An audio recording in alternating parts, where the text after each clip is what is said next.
पित्रे ब्रह्मोपदेष्ट्रे मे गुरवे दैवताय च प्राप्याय प्रापकायास्तु नमः श्रीनिधये नमः। நமோ வெங்கடேசாய. திருவேங்கடமுடியானுடைய அடியவர்களே வணக்கம்.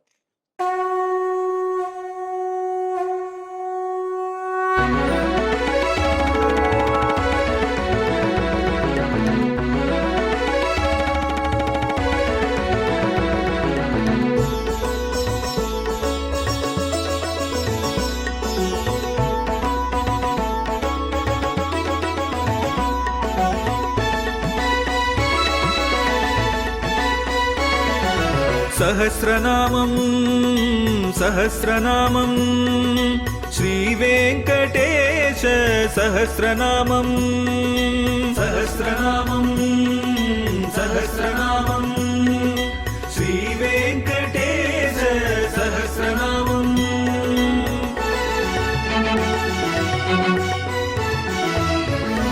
உலகில் கலிவினை தோஷம் அகற்றும் நாமம் சஹஸ்ரநாமம்.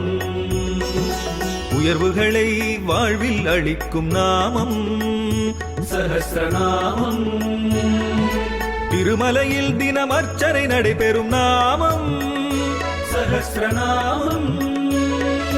திருவேங்கடனின் தரிசனம் காட்டும் நாமம் சஹஸ்ரநாமம். சகஸ்ரநாமம் சகஸ்ரநாமம் श्रीवेङ्कटेश सहस्रनामं सहस्रनामं सहस्रनामं श्रीवेङ्कटेश सहस्रनामं. திருவேங்கடமுடியானுடைய திவ்ய சஹஸ்ரநாமத்தில் நாரதர் வசிஷ்டருக்கு உபதேசித்துக் கொண்டு வருகிற திவ்ய சஹஸ்ரநாமத்திலே இப்பொழுது நாம் 400வது திருநாமத்தை பார்க்க போகிறோம்.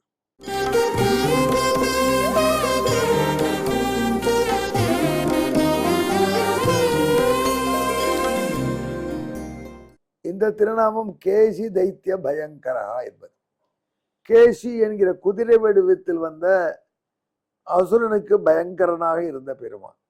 இந்த குதிரை வடிவில் இருந்த அசுரன் அவன் எம்பெருமான் கோகுலத்திலே இருந்த பொழுதே மாண்டு போனான். அவன் வரலாறு அங்க சொல்லியாயிடுது. இப்போ மீண்டும் நாரதர் இவ்வளவு தள்ளி கண்ணபிரான் மதுரைக்கு வந்து அப்பா அம்மாவை மீட்டு உபநயனம் பண்ணி கொண்டு கல்வி பயிற்சி பெற்று குருதட்சிணை கொடுத்து ருக்மிணி முதலிய 16 பட்டமணிகள் 16,001 நரகாசுரன் சிறை கைதிகளான பெண்கள் என்று எல்லாரையும் மணந்து வண்டுவராபதி மன்னனாக இருக்கும் பொழுது வண்டுவரை பெருமானாக இருக்கிற காலத்துல உள்ள நிகழ்ச்சிகள் வரைக்கும் வந்து பெயரை சொன்னவர் திடீர்னு கேசி என்கிற அசுரனுக்கு பயங்கரமாக இருந்தான் என்று திருநாமத்தை ஏன் சொல்கிறார்?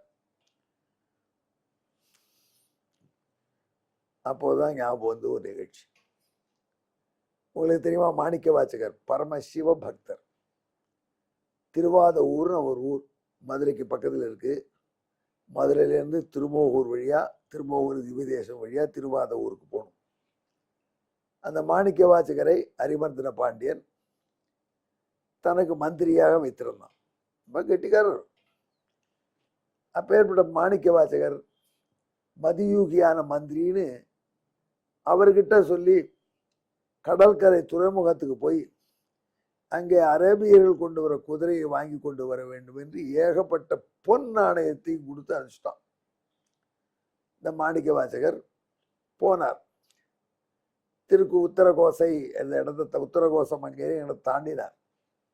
அங்கே மரத்தெழில சிவபெருமான் இருந்து இவருக்கு காட்சி கொடுத்தான். இவர் தலையில காலை வச்சு சிவதீட்சை கொடுத்துட்டான். அவ்வளவுதான். தான் மந்திரியார்களெல்லாம் ஒரு நிமிஷம் மறந்துட்டார். சிவபெருமானுக்கு பெரிய கோயிலை கட்டுறார்.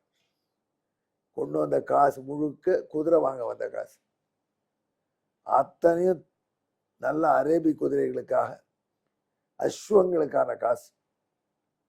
அத்தனை காசுகளையும் இவர் செலவழித்து கோயில் கட்டுறார் சிவபெருமானுக்கு. மன்னனுக்கு செய்தி போயிடுச்சு. போகாம இருக்குமா? ரொம்ப பெரிய பிராமணர் நல்லவர் வச்சுங்களேன் மந்திரியா, அவன் அப்படியே டைவர்ட் பண்ணிட்டான் படத்தை அப்படின்னு கோயில் கட்டுறான். மன்னன் பொறுப்பான கூப்பிட மாணிக்க வாசகரன். ஆள் வந்துடுச்சு, மந்திரி அரசர் கூப்பிடுறார். ஐயோ, அப்பதான் மாணிக்க வாசகருக்கு ஞாபகம் வந்து படத்தை மிஸ்அப்ரூவ் பண்ணிட்டோமே அப்படியே சிவபெருமானே சரணம் அடைந்தார். என்ன சொல்லணும் சிவபெருமான், ஏயா நான் கோயில் கட்ட சொல்றேனா, ஏயா மிஸ்அப்ரூவ் பண்ணினேன், நீ போ அடி வாங்குன்னு சொல்லி விட்டுருக்கலாம். அல்லது என்ன பண்ண முடியும், பூர்வஜனோ பாவம் அப்படின்னு சொல்லியிருக்கலாம். இல்லப்பா, அந்த பணத்தை நான் கொடுக்குறேன், குபேரன் வாங்கி எங்கால் தான் எடுத்துட்டு போன்னு சொல்லியிருக்கலாம். அவர் என்ன சொன்னார், நீ என்ன பண்ணு, போ ராஜா கிட்ட சொல்லிடு, குதிரை வந்துட்டே இருக்குன்னு சொல்லிடு, நான் குதிரையோடு வருகிறேன்.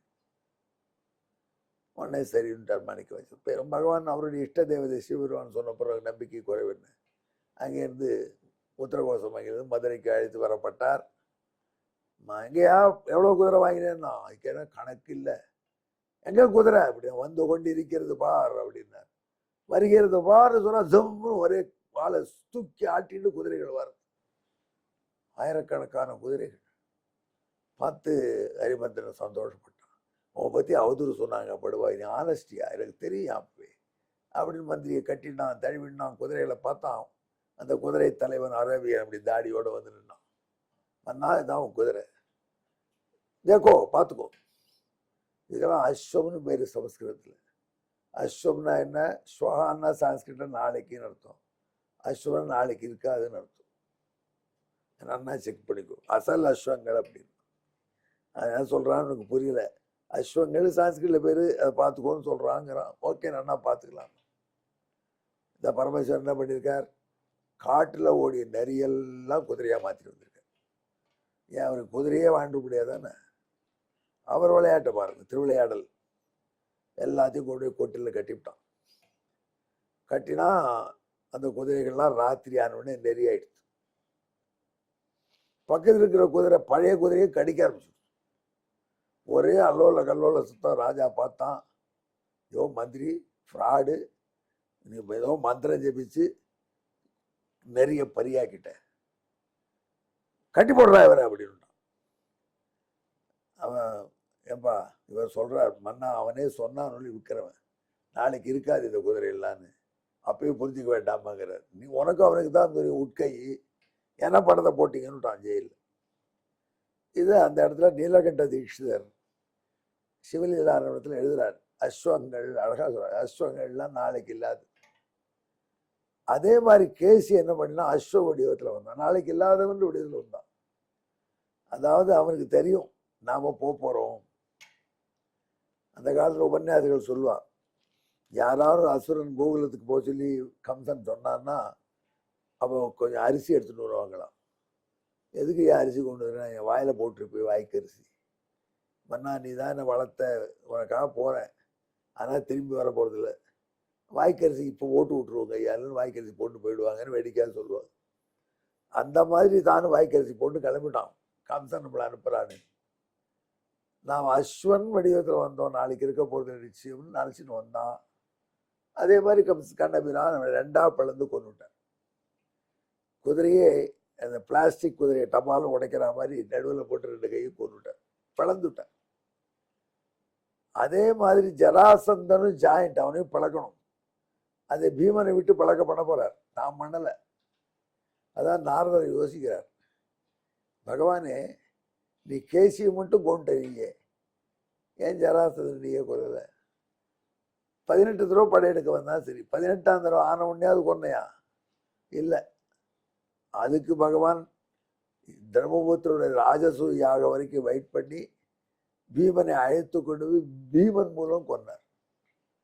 ஏன் நீ பீமன் மூலம் கொன்னார்? இது என்ன கேள்வி நாரதா? பீமனும் என்னுடைய சரீரம் தானே.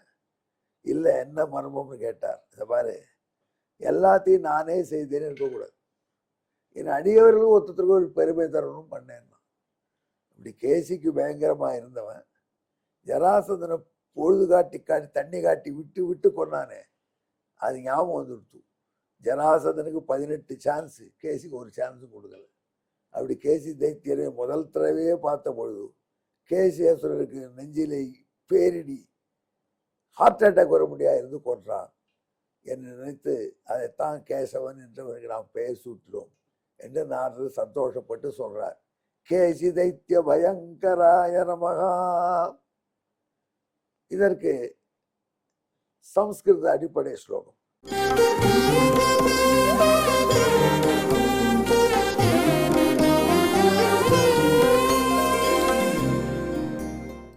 அஸ்வரூபோஸ்வ ஏவாகம் இதிவாதி ததா பவது மாகத சிரஜீவீதி மன்யமானோத நாரதா நாமபக்தி ஹரேரேதத் கேசி தைத்திய பயங்கரஹா.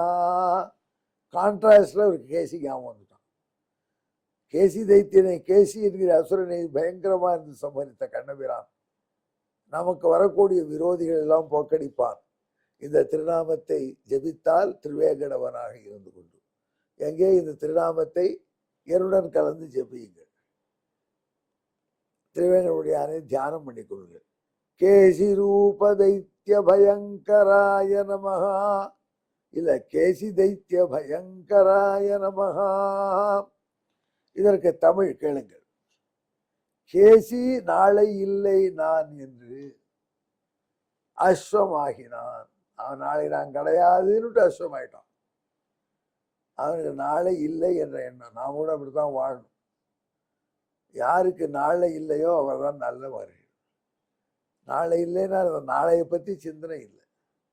இப்பொழுதுதான் சிந்தனை பண்ணு. இப்ப இருக்கிறத நாளைக்கு என்ன பண்ணுவோம் நினைச்சு இன்னைக்கு கோட்டை விட்டுக்கூடாது. அப்படி இருந்தாராம் பிரகதஸ்வர் ஒரு மகரிஷி. அது நல்ல ஆட்டிடியூட். ஆனால் நம்ம கேசி நாளைக்கே நாம் இல்லைன்னு தீர்மானிச்சிட்டோம். கம்சன் உனக்கு அசைன்மெண்ட் கொடுத்த உடனே. அதனால தமிழ்ல சொல்றோம், கேசி நாளை இல்லை நான் என்று அஸ்வம் ஆகி மாண்டது போல மகதன் பலமுறை போர் புரிந்த வரலாறு. ஆனா ஜராசந்தனுக்கு பலமுறை வாய்ப்பு கொடுத்தான். கேசியனை நினைத்து ரெண்டு பேரையும் கான்ட்ராஸ்ட் நினைச்சு பார்த்தார் நாரதர். நாரத முனிவன் சூட்டிய திருப்பெயர் திடமாக காணீரே கேசி தைத்திய பயங்கரன் என்னும் இளைய பெயர் இதனை நீரே. ஆக கேசி தைத்திய பயங்கரனான கேசவன் நம்மை காப்பாற்றுவான். திருவேங்கடமுடியானை தியானம் பண்ணி கொண்டு இதை ஜபியுங்கள். கேசி தைத்திய பயங்கராய நமஹா. நமோ வெங்கடேசாயா. நன்றி, வணக்கம்.